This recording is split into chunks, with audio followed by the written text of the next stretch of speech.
Hey, good morning. Tyler Brugdenhill, Channel Technical Agronomist here in South Central Nebraska, bringing you another Channel Agronomy Blitz, accelerated insights for your agronomic advantage. Sitting here the morning of May 6th, if this is your first time viewing this, I welcome you to it. Hopefully you come away with some knowledge about agronomy here, not only for the state of Nebraska, but for the Corn Belt as a whole. If you're a seasoned listener, welcome back. As always, we're going to jump right into growing degree day accumulation for the state of Nebraska. Now, this is going to be simulated as if we started planting on April 10th, which would be the insurance date here in the state. So you can see fairly consistent and even uh, heating trends as you go to the south part of the state and then up toward the north. So you can see the accumulation there from the 10th of April to the 5th of May. Uh, Not a story we like to tell, but one we kind of have to tell about our precipitation ranks. Now, this is for the Corn Belt, and for the state of Nebraska as a whole, experiencing, as we all unfortunately are feeling it right now, one of the driest starts to a growing season in 133 years. Now, what you're seeing here is ranks by climate district. So if you are at a 1, that means you're experiencing the wettest. If you're closer to 133, you're experiencing the driest. And you can kind of see, obviously, the color coordination that goes along with this. But some states to the east are experiencing actually the wettest year on record. Here in the western Corn Belt and Western Plains, some of the driest on record. So, obviously keep praying for rain events, but this is kind of what we're having to deal with as crop production and planting rolls on here. A lot of pivots going, some pivots having to go before planting conditions are even thought about for some folks. I know I've had several conversations this week, one about talking about replanting dry land, and I would tell you, you're going to be in the same boat you were before. So no more moisture than we really had prior to that. So I would really think about that hard. And then I've had conversations with guys that are either going into gravity irrigated fields or dryland fields that have yet to be planted, going, I don't know if I'm going to plant these yet. I kind of need a rain to really gauge what I need to be planting in some of these scenarios. Now, the USDA report that came out late or mid yesterday afternoon for Nebraska as a total, if you look at this week back a year ago, we're about 30% corn planted. This past this past week that was reported, we were at 50%. So about 6% ahead of the 5-year average at 44%. Now, if we go to soybeans, similar story, reporting 34% planted on soybean acres. That's ahead of the pace of the 5-year average at 26%. So what's going on in the cornfield right now? What are we thinking about that early planted corn that is emerged? What is going on? What's it beginning to tell us? And I apologize, my fat head is in the way of this screen here.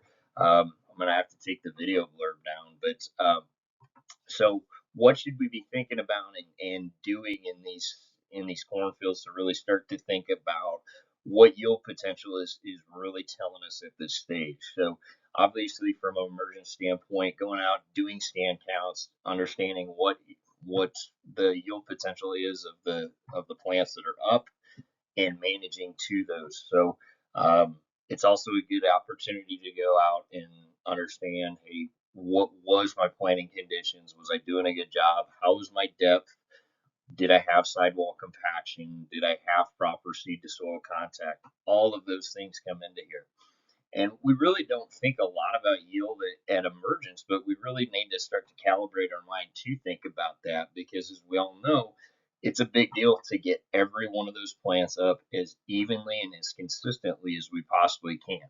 I've told guys many a time, if we screw up emergence on a corn plant or on a cornfield, rather, we really start to pay the price early on in how much yield potential is left on the table. Soybeans are a little bit more forgiving in that sense. We've learned that now in previous years that They can take a lot more punches up front in the vegetative stages, but corn, it is so critical that we get that up and going from day one. The consistency and the evenness of that stand is really what's going to drive our growth and our yield potential and profitability down the road. Some other things to be thinking about when we plan into dry conditions, and unfortunately, a lot of us have had to do that this year.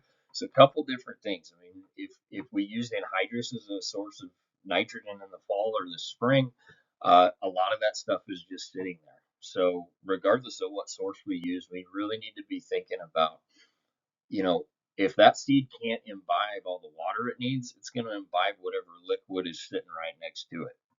And in some cases, that's going to be a really hot concentration of fertility into a plant that isn't a big enough factory to absorb a lot of active ingredient yet. So absorbing that much stuff and intaking that much stuff into a really, really little factory can have some really detrimental effects, specifically on the root system.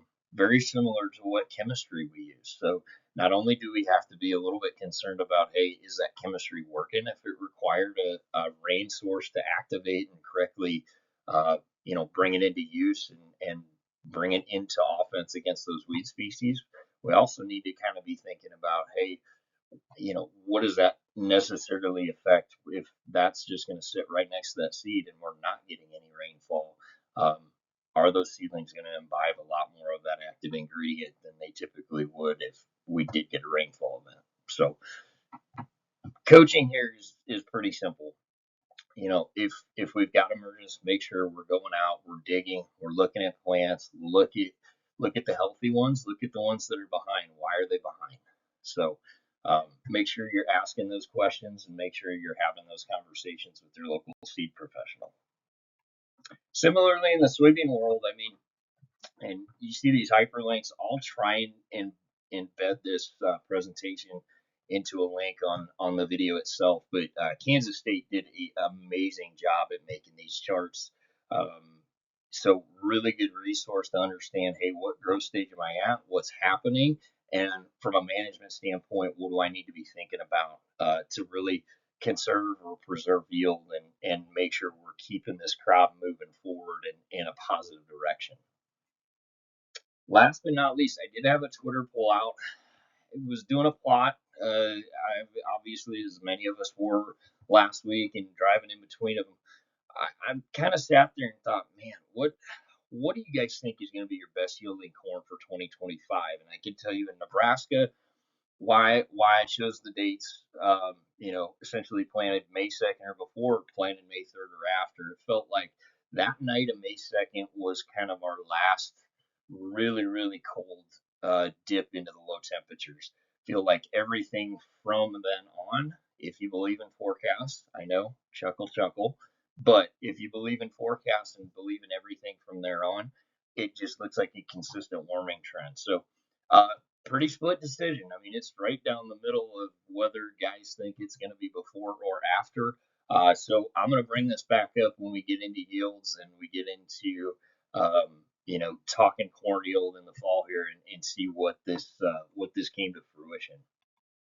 As always, I try to keep these right at 10 minutes or less. So appreciate the listening. Appreciate everybody for tuning into these. I hope they're beneficial to you. I hope you take something away.